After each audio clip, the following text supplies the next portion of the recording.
আসসালামু আলাইকুম, স্বাগত জানাচ্ছি আজকের ভিডিওতে। আজকের ভিডিওর বিষয় একজন মৃত ব্যক্তির জমি কে কে পাবে তা খুব সহজেই আমরা বের করে ফেলব। এটি 100% সঠিক একটি নিয়ম এবং বাংলাদেশ সরকারের ডিজিটাল সেবার অন্তর্ভুক্ত। চলুন শুরু করা যাক।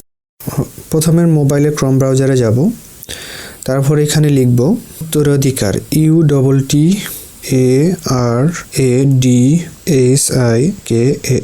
লিখে আমরা সার্চ দেব। তারপরে সবার উপরে যে আমরা ওয়েবসাইটটি পাবো সেই ওয়েবসাইটে আমরা যাব। যাওয়ার পর এই ওয়েবসাইটটা এরকম দেখাবে। তো এখান থেকে আমাদের মৃত ব্যক্তির আত্মীয় স্বজনের তালিকা পাওয়া যাবে এবং এখান থেকে আমাদের সিলেক্ট করে নিতে হবে যিনি মারা গেছেন তার আত্মীয় স্বজনের মধ্যে কে কে বেঁচে আছেন। যিনি মারা গেছেন তিনি একজন পুরুষ মানুষ, তো আমরা এখান থেকে সিলেক্ট করব প্রথমে স্ত্রী, ওনার স্ত্রী একজন, তাই আমি এখানে 1 লিখলাম এবং তার কোনো পুত্র সন্তান নেই। তো পুত্র সন্তানে আমরা টিক চিহ্ন দিব না। আমরা চলে যাব কন্যা সন্তানে। কন্যা সন্তানের এখানে আমরা তার 3 জন মেয়ে আছে, তা আমরা 3 লিখে দিলাম কন্যা সন্তানের ঘরে। তারপর আমরা নিচের দিকে আসব।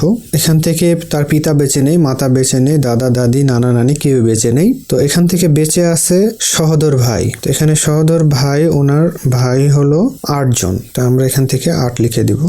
তারপর এখান থেকে আমরা আর কোনো কিছু সিলেক্ট করব না। এখানে নিচের দিকে আসলে দেখতে পাচ্ছি সম্পদের বিবরণ এবং এখানে দেওয়া আছে জমি শতাংশে, স্বর্ণ, রৌপ্য এবং মুদ্রা।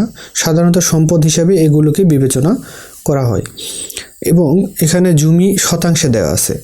সাধারণত আমরা জমির হিসাব একরে করি, বিঘাতে করি এবং ছোট একক হিসাবে আমরা শতক, কাঠাতে করি। তো এখানে যেহেতু শতাংশ লেখা আছে তাই আমাদের এই জমির ঘরে শতাংশে মান দিতে হবে। যদি শতাংশের মান না জানা থাকে তো আমরা জানি 1 একর সমান 100 শতক এবং 1 বিঘা সমান 33 শতক। যিনি মারা গেছেন ওনার জমির পরিমাণ হলো 12 বিঘা। তো এখন আমি বিঘা থেকে শতকে নিয়ে আসব। তো শতকে নিয়ে আসার জন্য 33 দ্বারা 12কে গুণ করে দিতে হবে। তো এখান থেকে আমরা ক্যালকুলেটর দিয়ে সেটা গুণ করে নিব। 12 গুণন 33, তাহলে আমরা এখানে পেয়ে গেলাম 396 শতক। এখন আমরা আবার আমাদের অ্যাপে চলে আসব। অ্যাপে আসার পর এখানে আমরা জমির ঘরে লিখে দিব 396 শতক। আর ওনার রেখে যাওয়া স্বর্ণ, রৌপ্য বা মুদ্রা তেমন কিছুই নেই। রেখে যাওয়া সম্পদের মধ্যে শুধু জমি আছে। আমরা এখান থেকে ফলাফলে এখন ক্লিক করে দেব। ফলাফলে চাপ দিলে এখানে আমরা দেখতে পাচ্ছি বড় একটি লিস্ট চলে আসছে। তো প্রথমে আত্মীয়, অংশ, এখানে শতাংশ।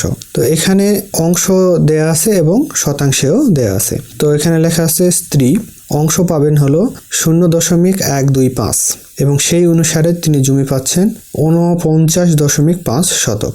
প্রথম কন্যা, দ্বিতীয় কন্যা এবং তৃতীয় কন্যা সমপরিমাণ জমির ভাগ পাবে। তো এখান থেকে আমরা দেখতে পাচ্ছি 0.22 করে অংশ পাচ্ছেন এবং প্রত্যেক মেয়ে 88.42 শতাংশ করে জমি পাচ্ছেন।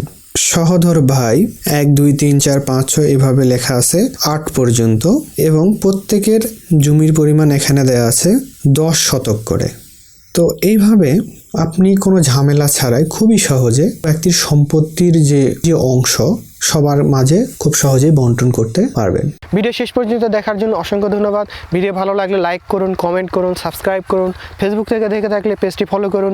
দেখা হবে পরের ভিডিওতে। আসসালামু আলাইকুম ওয়া রাহমাতুল্লাহ।